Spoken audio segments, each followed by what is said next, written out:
আবার আল্লাহ কুদরতি পাঁচ জমিনে বিছাইয়া আবার আল্লাহ ডাক দিয়া কয় বান্দারে আছো কি কোনো গুনাহগার বান্দা গুনাহ কইরা ফেলছ, টেনশন করিস না, আমি আল্লাহর কাছে চাইলা আমি আল্লাহ তোর জিন্দেগির গুনাহগুলো মাফ কইরা দিব।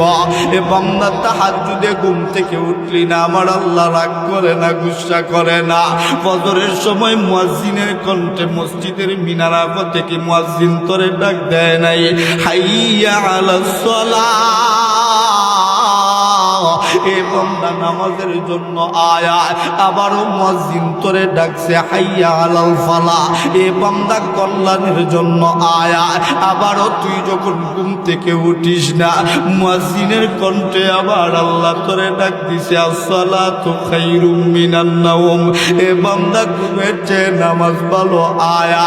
ওই সময় তুই বান্দা ঘুম থেকে উঠলি না, 10টা 11টা পর্যন্ত তুই বান্দাটা ঘুমাইলি। আমরা আল্লাহকে বলছিলাম, আল্লাহ আপনার বান্দা ঘুমাইছে 10টা 11টা পর্যন্ত, আপনার বান্দার গুনাহগুলো লিখে ফেলবো নাকি? আবার আল্লাহ তুই বান্দার পক্ষ নিয়া আমার আল্লাহ বলছে, না না, দেখবি আমার বান্দাটা তাহাজ্জুদে আসে নাই, ফজরে আসে নাই, আমার বান্দাটা দেখবি জোহরের সময় আসবেই আসবে। জোহরের সময় মুয়াজ্জিন আবারও ডাকবে, হাইয়া আলাস সালাহ। কেমন নাফরমান বান্দা আমরা, আমার আল্লাহ ডাকে আয়ার পরেও আবার মালিকের ডাকের জবাব দিলাম না। জোহরের সময় যখন বান্দাটা যায় না, ফেরেশতারা আল্লাহর কাছে বিচার দেয়, আপনার কোন বান্দারে আপনি এমন করে ডাকে? আপনার বান্দা তো ফজরেও আসলো না, জোহরেও আসলো না।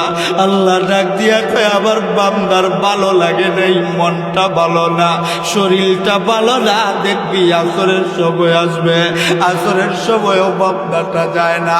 আল্লাহ ডাক দিয়া বলে, মাগরিবের সময় আসবে। মাগরিবের সময়ও যখন বান্দাটা যায় না, আবার আল্লাহ কেবল আল্লাহ ডাক দিয়া কয়, দেখবি এসার সময় আসবে আসবে। এসার সময় আবার আল্লাহ আবার ডাক দেয়, হাইয়া আলাস সালাহ। বান্দারে, তোর পক্ষে সারাটা দিন যাবৎ কথা বলতেছি, এখন না আসলে আমি আল্লাহ আবার ফেরেশতাদের কাছে লজ্জিত।